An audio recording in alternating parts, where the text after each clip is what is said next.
Bloomberg Audio Studios. Podcasts, radio, news.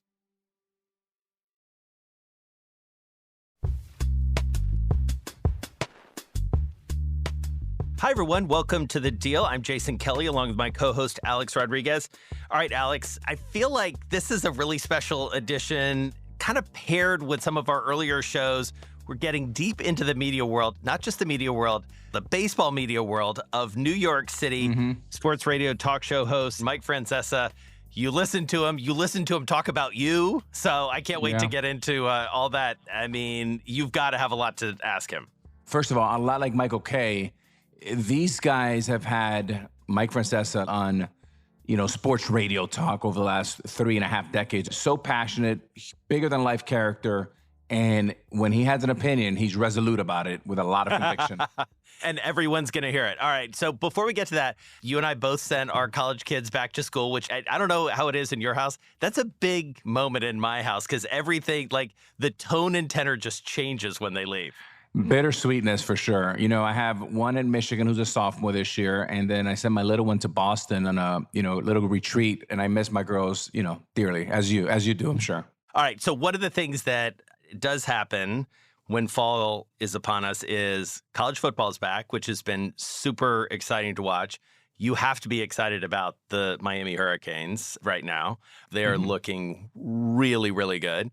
So that's one. And then playoff baseball, the NFL. So World Series, playoff baseball, you're going to be in LA, you're going to be tracking it. How are you feeling about the playoffs upcoming? Well, first of all, to zoom out, Jason, to answer your first question, I feel great about baseball. I think Commissioner Manfred and Tony Clark, the head of the union, obviously Rob Manfred, the baseball commissioner, he deserves to go to the Hall of Fame. Just for this one change he did alone is the time clock. You've gone from 3.5 hours to under 2 or 2 and change. That's been wonderful. I'm one probably in the minority, Jason, and where I'm incredibly bullish in baseball long term. Obviously, short term, you have some, headwinds.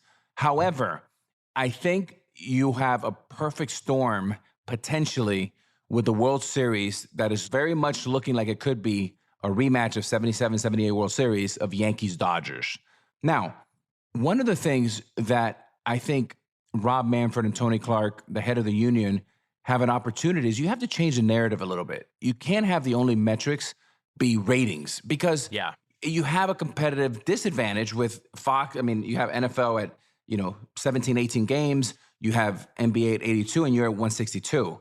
The conversation I will be getting out there is we're the biggest inning eater, which means we get more content in our sport consumed by fans than any sport around. And that conversation should be monetized some way, somehow. And then you got to jump into, can we do a situation where you have what HBO does with their show with Hard Knocks and all of that. And look, you have Ohtani, you have Judge, you have so many wonderful stories. But I think over the next 3 to 5 years, baseball should start changing the conversation and really taking the helmets off these great players so we can be invested in them so then we can cheer for them. And I'll give you another stat that's going to blow you away. You ready for this? Buckle your chin strap, Jason. You ready? All right. The Dodgers is my prediction, and we're going to go back and visit it. I want you to call me on it, so keep me honest. The Dodgers will be the first team in professional sports around the globe that surpasses the $1 billion revenue mark. Yeah. And a big part of that is Ohtani. Totally. Yeah, it was interesting. I was just talking about how baseball does have this global opportunity, which is sitting right there, which to compare and contrast, and I'm with you, I think Manfred has done a really good job, especially of late with the things that he's doing with the game, the pitch clock, the widening of the bases, some of the rules, extra innings and whatnot that have sped the game up, made it a little more exciting. It does feel like baseball is missing a beat that the NFL is increasingly aggressive on, that the NBA is super aggressive on, in terms of really making it a global game. And when you think about how popular baseball was in this country, it is just as popular, if not more so, if you think about Central and South America, you think about Asia, as you were just mentioning with Ohtani, think about the season starting as it did in Korea, massive, massive fan base. They need to be leaning into that more. And part of it is just embracing it in a way. Feel like, and you've had a front row seat to this, The NBA has done that in a massive way, recruiting from overseas and also exporting the product there. So I feel like baseball needs to and can do more, or otherwise it is going to keep sort of slipping vis-a-vis some of these other big pro leagues. And let me add one thing to your great point is think about the NBA, right? Whether Steph Curry, going back, Magic Johnson, Larry Bird, you think about Michael Jordan, and take our own player, Anthony Edwards, who just turned 23. He just finished a Netflix documentary. We know more about Anthony Edwards than we know about Aaron Judge and Shohei Ohtani. And there's absolutely no reason for that. These guys are world-class historic players, but we need to invest in marketing these players and getting to know that. And that goes back to the friction, of course, Marvin Miller, who started the union, many decades ago, and baseball with this union owners hate each other. You got to come together and build that watermelon as big as possible and try to figure out what's the best way to split that. And to wrap this up, I mean, the product on the field is great. So I was, toward the end of the summer, I was in Southern California, as you know. We were in LA for the weekend. We literally landed, and everybody, I felt like we ran into at LAX, was talking about the fact that Shohei Ohtani had just had a walk-off grand slam. And I mean, it was like one of those electric moments where, you're in Los Angeles.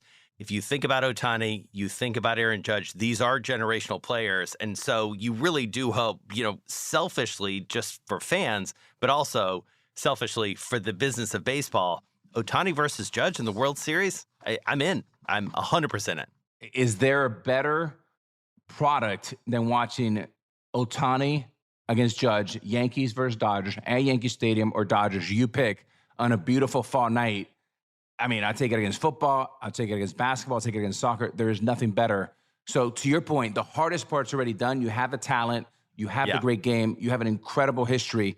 Now we got to do a little bit more storytelling. Yes, exactly. All right. Well, speaking of storytelling, we know that he's a big storyteller. Coming up, sports radio talk show host Mike Francesa, the legend. He's going to tell us probably his take on what's going to happen coming up at the World Series.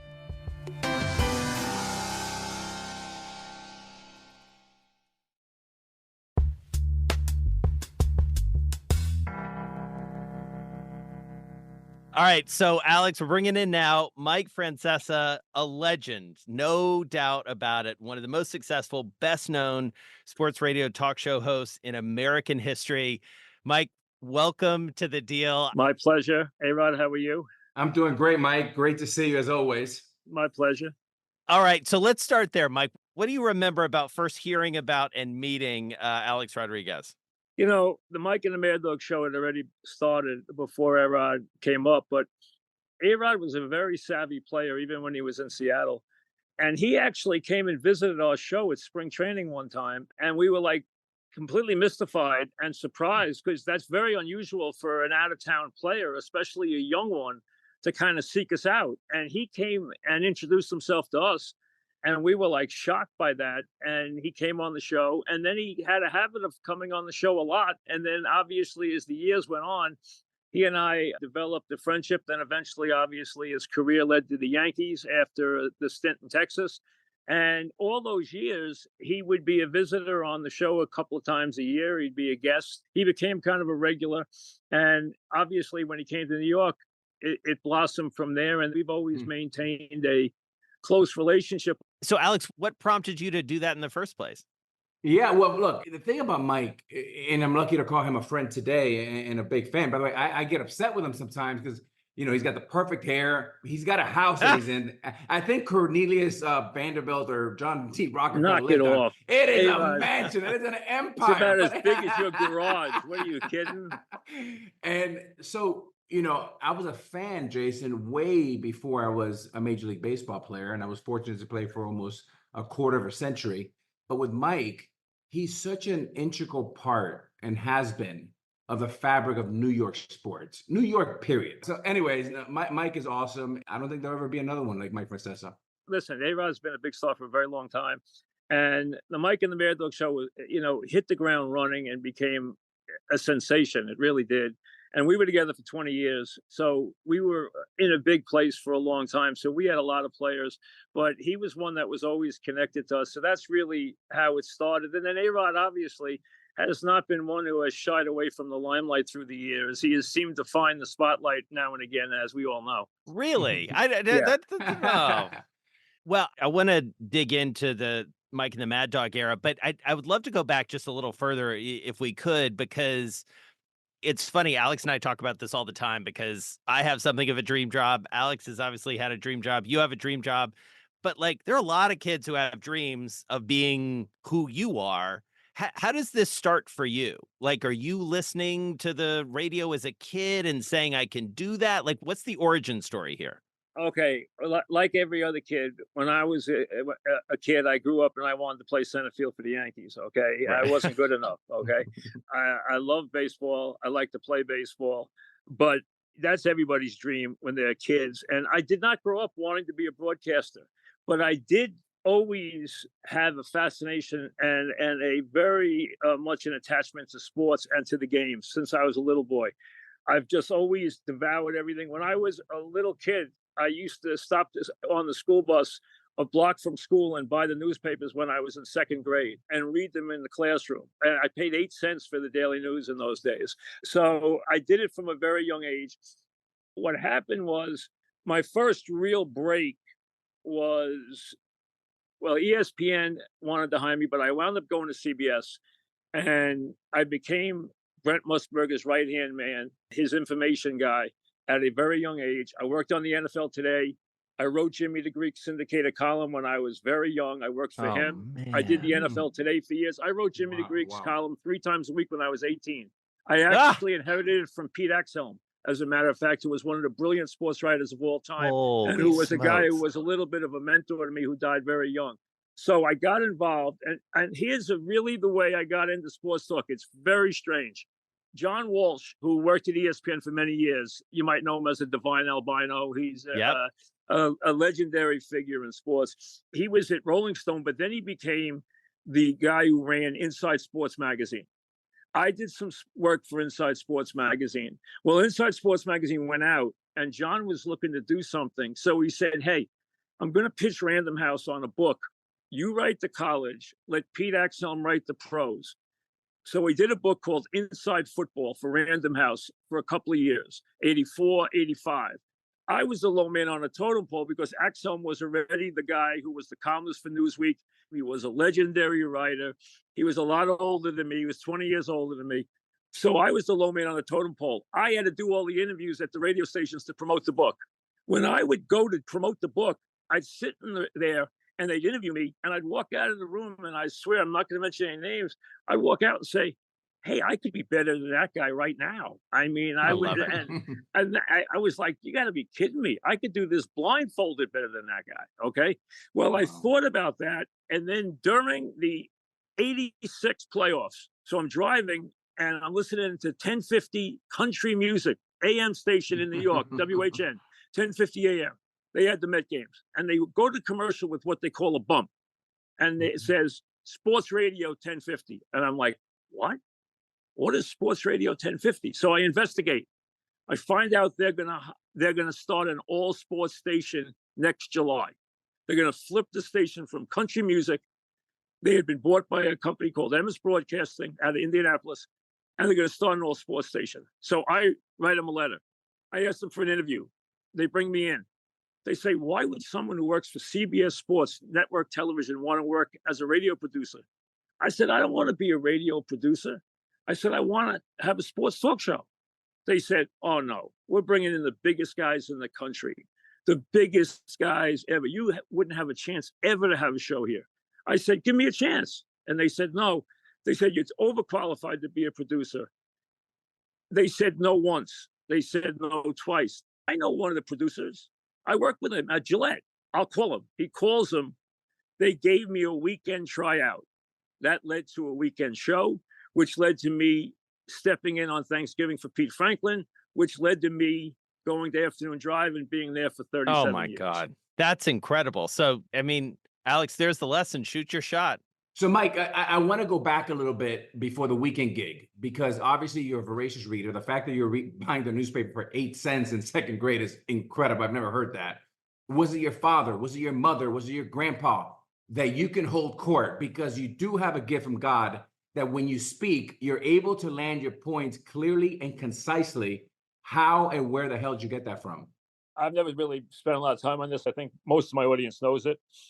My father left when I was very young. I never saw him again. So we grew up fatherless. My mother had to work. My older brother took me to games a couple of times when we didn't have money to go to games or anything. I had to work most of my time since I was like 9 years old to help, put some, food on the table. I always had a knack for this stuff when I was young. It wasn't like anybody taught me. I taught myself. I've been lucky enough to have a lot of people I've met through the years who have been very good at teaching me different things. I spent a lot of years working with Ara Parsegan, who was a football wizard at CBS. Musburger was a guy I learned a lot from when I was young. Bill Parcells and I have always been very, very close. So I've learned a lot of football from those guys. I got a chance to spend a lot of time around Bob Knight and learn basketball. I think I've been lucky to spend it around a lot of people who helped teach me the games the right way and put a lot of pressure on me to learn it the right way. So I think that was a distinct positive. And so, Mike, how do you get together with Chris Russo? What's the Mad Dog Mike meet cute story? Oh, shotgun marriage is what it was. So here's what happens. I'm filling in for Pete Franklin, who has been ill. He had a 3-year contract. He came from Cleveland. He never caught on in New York. So they're going to move on. Now, at the time when I'm filling in for him over the summer, I didn't realize I was doing really well in the ratings. I wasn't cognizant and smart enough yet, savvy enough to understand the ratings. I hadn't been in the business long enough. If I did, it could have been because I might have implied some pressure, which I didn't think I had the ability to do that. I thought I had to just do what they said. They called me in. At the time, Dog is doing really well. He's catching on what I miss. He's got a little bit of a following. They called me and said, you know what? We're not going to renew Pete Franklin. In September, we're going to put you in afternoon drive. I'm like, great. This is great. You won't regret it. And they said, we have the show, Mike and the Mad Dog. And I said, no way.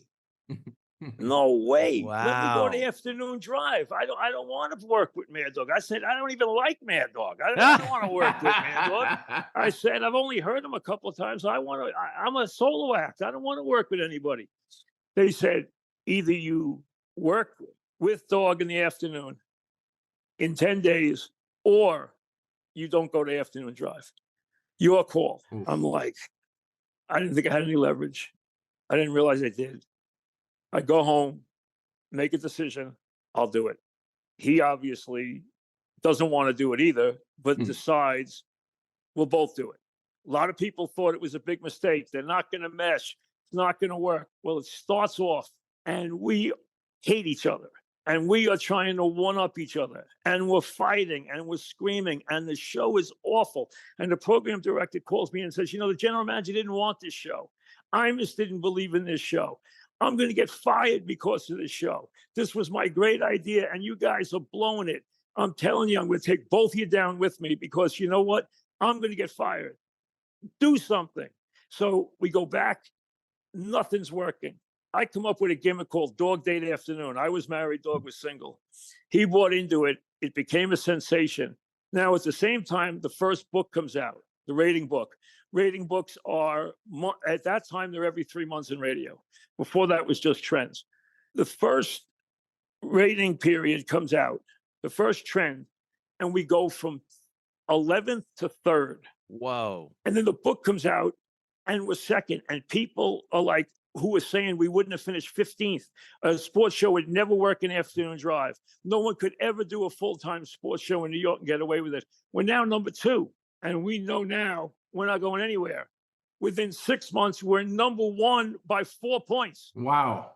And we knew that no matter what we did, what we both did was rip up our contracts and get new deals. And we realized that despite all our issues, that we were stuck together. And we were stuck together for 20 years. And you know why it worked so well? You know why it's the best sports talk show of all time by a mile? Because you had 2 guys who understood how to work together and play off each other, but both thought they were better individually and alone than they were together their whole careers. Wow. So do you Wow. still feel that way? Yep. Now, listen, he's still working 20 years later, doing really well. I was number one the rest of my life after he left for the rest of my years. And that was about when he left. I worked 11 straight years and was number one the whole time. So I think we both proved our point. And We so were what great was together and we Yeah. were great apart. And the Mhm. reason why we were so great together is because we're great apart. Yeah.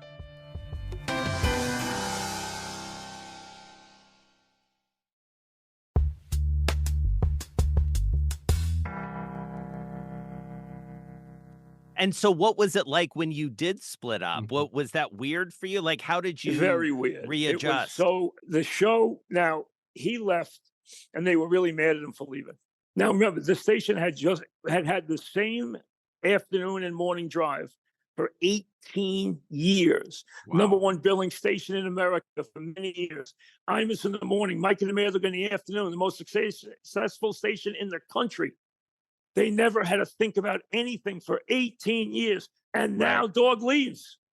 So now what they've had for all these years is gone. So did I feel pressure? Enormous, enormous pressure that a lot of people said I was not going to make it. It was not going to be the same. And I actually did better in the ratings, which I was very proud of. But I have to tell you, I really was worried. I have to admit, because I was like, if I fail, I'm never going to forgive myself and never hear the end of it. But didn't happen. So, Mike, I want to go back to what you said, which is really interesting. Like the amount of pressure. Mad Dog leaves. Now you're like a one-man show. How much different was the preparation when you're one solo act for multiple hours versus being with Mad Dog with a co-pilot? The preparation wasn't different, but the show is completely different. How so? Well, because when you have a two-man show, you had to realize early on that we sat down in the beginning. A lot of stuff has to be thought out when you're a two-man show. Like we sat down early on and I said to the producer, hey, everybody's going to always ask me because they think I'm the sports guy. They're going to ask me every question. We need to have Dog answer the phones. I'm not going to answer the phones so that they talk to Dog first. Otherwise, they're not going to talk to him. So we have to have him. So what people don't realize is you have to have a division of labor to make those work. 20 years, Mike and the Mad Dog, I never opened the show or closed the show. You listen to two-man shows, there'll be good night, good night, good night, good night, 5 times good night because they each want to say good night or hello. I never, ever said hello, and I never, ever said goodbye, and I never once welcomed in a phone call in 20 years. Wow. And I've watched probably as many shows as anybody. I've never noticed that. That's And such no a great one nugget. knows that because we had to Wow. have a division of labor. Mike, as you think about decisions like that, like how much of it is instinct? How much of it is just learning from doing? Help us understand the Mike Francesa secret sauce here. All right, listen, it was my job to plan the show every day. In that I would say, here's what we're going to open with. Here's what the story today is. Here's where we're going to go. Okay, now some days he might have an idea, and I'm not saying we wouldn't open with that, but most times that was my job. Okay, and we always had an idea. We always knew where we were going to go. But there were days where the show was slow, where we'd say, we need to turn this over because it was flat. Or I'd say, come out of commercial and say, follow me. If I said, follow me, he could follow me unbelievably. He knew how to play the clown. I knew how to reel him out like a fishing rod. I would cast him out and reel him in. I would cast him out and reel him in. I would cast him out, make him nuts, and have him go crazy. I would let him out, reel him in. That was my job. So Alex mentioned that, now we find you on a platform where I'm obviously very familiar with, the podcasting platform. Sure. How has that transition been for you? How is it the same? How is it different? And how do you approach it? It's not any different. I don't approach it any differently, except it's not caller-centric. It is topic-centric. Right. So during football season, I love this. I will do a Wednesday live show. And this year, they've now created for me the Mike Francesa channel on YouTube. So I have my own channel now. Also, I've been doing a lot of audio, but I'm going to do a lot of video too. And I'll have a huge audience and they'll listen to it. Some will stay up and watch it. Others will grab it Monday morning as they're taking the train or wherever or listening in their car. This is now very different from the old days because now it's appointment radio. You can listen to anything, anytime you want, which is something you didn't have, in the old days. People would wait in their car and tell me they changed their lunch hour from 12 to 1 to 1 to 2 so they could hear the open of the show. Hey, Mike, I love the fact that you have the video element, and for someone who's heard you as much as anyone. But Jason, let me bring you behind the scenes a little bit on Mike and I's relationship. When my partner and I, Mark Laurie, we were pursuing the Mets, and thank goodness that Steve Cohen won that deal because we're very happy with the Timberwolves. But as we were pursuing that, it was a very long and tiresome process, probably 7-8 months. Along those, and that was around COVID. I would check in with Mike all the time because no one knows that fan base better than Mike Francesa, period, in the story. And when he was giving me this advice, I quickly found out, I'm like, this guy, Mike Francesa, could be an incredible asset to Mark and I. And I was going to offer him a huge job with us with the Mets. Huge. I don't know if he would have taken it, but I'm surprised, Mike, that more people in ownership, management haven't approached you to dig into your Rolodex, the way you think about sports, connecting with the fan base, and your knowledge of sports. I know football, but baseball is because what I heard you most is what I know most. Anyone besides us that was kind of thinking about bringing you into the front office? And that's something you would consider? I have to tell you, a couple of ownership groups called me up about different things. One called me up and asked me what to bid. That happened once. That when you talked about that, I told you about a couple of the ownership groups that I knew were doing what, because a couple of them had called me. You actually know a couple of the other guys, obviously. We don't need to say their names, but there were a lot of people in on the Met thing. But but I like business. I like the stock market. I like business. I've always managed my own affairs. I haven't had an agent. I manage my own affairs. Once in a while, I use Mike Levine, who runs CAA. If I have a big deal, I bring in Mike Levine, who's a friend of mine, to do it.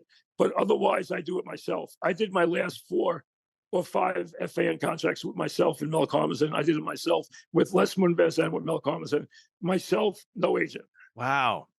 All right. So as we start to wrap up here, Mike, I got to ask you, what do you think is the most compelling sports story in New York right now? You know it better than anyone. Like, what's the story that just either needs to be told more or has really just gripped your attention? All right. We have actually right now in New York a very juicy time. So if you had asked me this 18 months ago, I would have said nothing. But now I will give you 3, okay? Okay. Number 1, without any question, is Aaron Rodgers and the Jets. Now, Aaron Rodgers is from Mars, okay, as a person. He's from Mars, okay? Or Jupiter. I'm not sure which one. But let me say this. In all my years of watching football, he might be the most talented quarterback I've ever seen. I didn't say the winningest. I didn't say the clutchest. I said the most talented. And he is the most accurate passer I've ever seen. I think he has a lot left. I think the Jets, if he and the left tackle stay healthy and the coach doesn't screw it up, and I think the coach is a real detriment, I believe they could have a great season. And I'm talking about a super season. Wow. Number 2, the Knicks are fascinating. For so long, the Knicks rivaled the Mets and the Jets. All 3 of them could screw up a 1-car funeral, okay? They've always been able to do that. And now they have done nothing wrong, and they are on the verge. They got very lucky with Brunson because, listen, I've always been a Villanova guy, and I loved the Villanova teams. I loved Brunson. I thought he could play in the league. I thought he could be a starter in the league. I never thought he could be anything like this in the league, ever. No one did. Now they have a team that is on the verge of being a championship contender, and they have made no wrong moves. They are 1 move away. And then the third one is tied into both teams. It's the future of Soto. I'm telling you, I don't see Hal writing him a $600 million check. And I don't see him taking $1 less than $550. And with Judge there, How do you give him $250 million less than Soto? And Soto there, and the Mets lurking. I think the Soto thing is going to be fascinating. Absolutely fascinating. The Mets have overachieved. Just the fact that they're playing important games is better than anybody thought. The Yankees are not that good because, let's be honest, they've been a 500 team since June 1st. And I don't think they're going to make the World Series. And then the Soto thing is going to be fascinating. Absolutely fascinating, because I think Hal has a budget more than he has a design on another championship. Mike, and to add to your point, just to add insult to injury, the representative of Juan Soto. Boris. You know Boris. he's going to start at $500 million. Oh, baby. He's looking at a Ohtani deal for $700 million, and he's going to say, hey. And the pressure, and the pressure from the Players Association is going to be enormous. Massive. Yeah. Absolutely. Absolutely. Well, Mike, you have been incredibly gracious with your time. We really, really appreciate it. Thank you so much. Take care. Mike, thank you. You're the best. Take Thank care, you, buddy. Thank you.